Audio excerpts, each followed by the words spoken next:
महेश्वर में कांग्रेस ने आयोजित की संविधान बचाओ रैली। भाजपा सरकार पर जमकर बरसे प्रदेश अध्यक्ष जीतू पटवारी। खरगोन जिले के महेश्वर शनिवार को कांग्रेस ने निकाली संविधान बचाओ रैली। इस रैली में बड़ी संख्या में कांग्रेस कार्यकर्ताओं ने हिस्सा लिया। कार्यकर्ता नारेबाजी करते हुए चल रहे थे। महेश्वर के भवानी माता चौक पर हुआ सभा का आयोजन। मंच पर प्रदेश कांग्रेस प्रभारी संजय दत्त, प्रदेश सचिव जयसिंह, पूर्व गृह मंत्री राजपुर विधायक बाला बच्चन, पूर्व विधायक विजय लक्ष्मी साधो, पूर्व विधायक रवि जोशी, भगवानपुरा विधायक केदार डावर, भिकनागांव विधायक झूमा सोलंकी, सेंधवा विधायक मोंटू सोलंकी, बड़वानी विधायक राजेंद्र मंडलोई, जिला कांग्रेस अध्यक्ष रवि नाइक ने मंच से बीजेपी पर हमला बोला। प्रदेश कांग्रेस अध्यक्ष जीतू पटवारी ने कहा कि संविधान की रक्षा के लिए यह रैली आयोजित की गई है। देश में जिस तरीके का वातावरण भाजपा ने बनाया है, सारी संवैधानिक संस्थाएं खतरे में। चुनाव आयोग भी एक तरह से तोते की भूमिका में है। और क्या बोले प्रदेश अध्यक्ष जीतू पटवारी, सुनवाते हैं आपको उन्हीं की जुबानी। जेटीवी न्यूज के लिए खरगोन से मोहम्मद यूसुफ खान की खास रिपोर्ट। ऐसा है कि देश में जिस तरीके का वातावरण है, ये आज लगातार देश की स्वायत्त संस्थाएं जितनी वो खतरे में आ गई है और चुनाव आयोग भी एक तरह से तोता की भूमिका में है।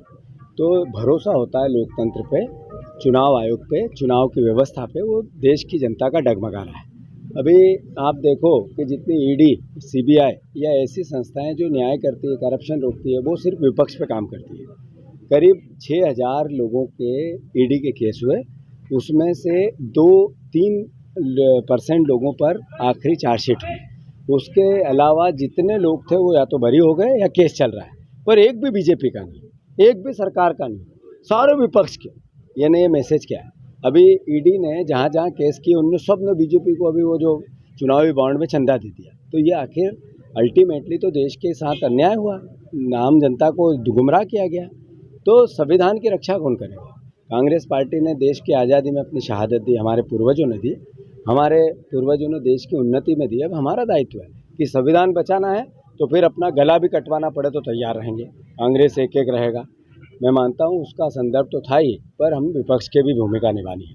मोहन यादव जी हर बार आते हैं यहाँ पर, उन्होंने बड़ी बड़े भाषण किए और कहा कि अब माहिल्या की महेश्वर की नगरी में शराब नहीं बिकेगी, अब शहर से बाहर बिकेगी, 5 किलोमीटर दूर बिकेगी।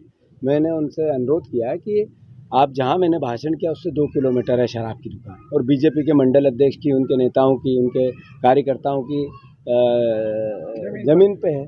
तो ये मैसेज क्या है? ये मैसेज है क्या सरकार का काम सिर्फ शराब बिकवाना है? और ये सवाल कांग्रेस ने पूछे तो कौन पूछे?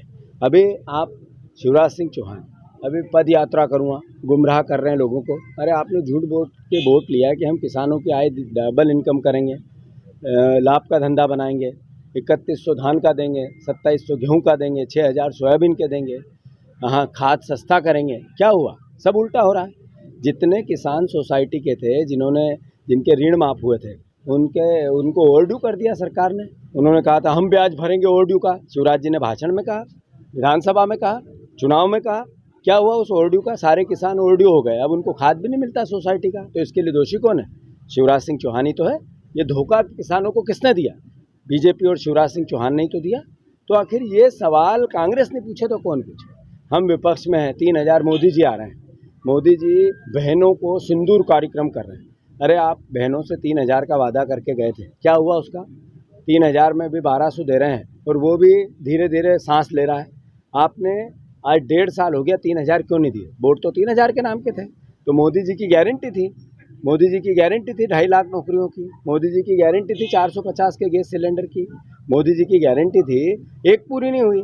तो ये सवाल कांग्रेस नहीं करे तो कौन करे? तो हम अपने विपक्ष की संगठन मजबूत करने का भी हमारा दायित्व है।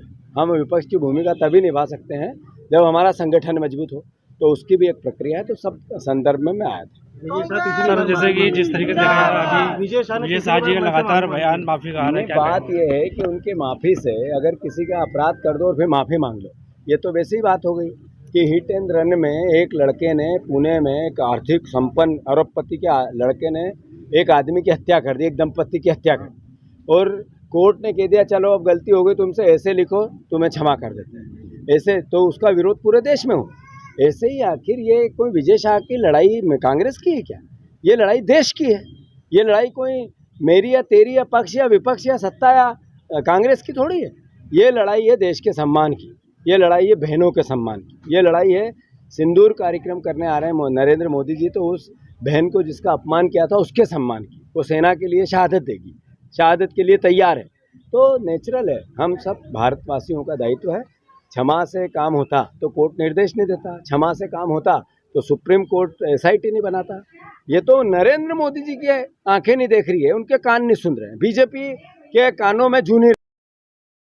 JTV न्यूज से जुड़े रहने के लिए हमारी खबरों को लाइक और शेयर करें, हमारे चैनल को सब्सक्राइब करें और अपडेट रहे हर छोटी बड़ी खबरों से।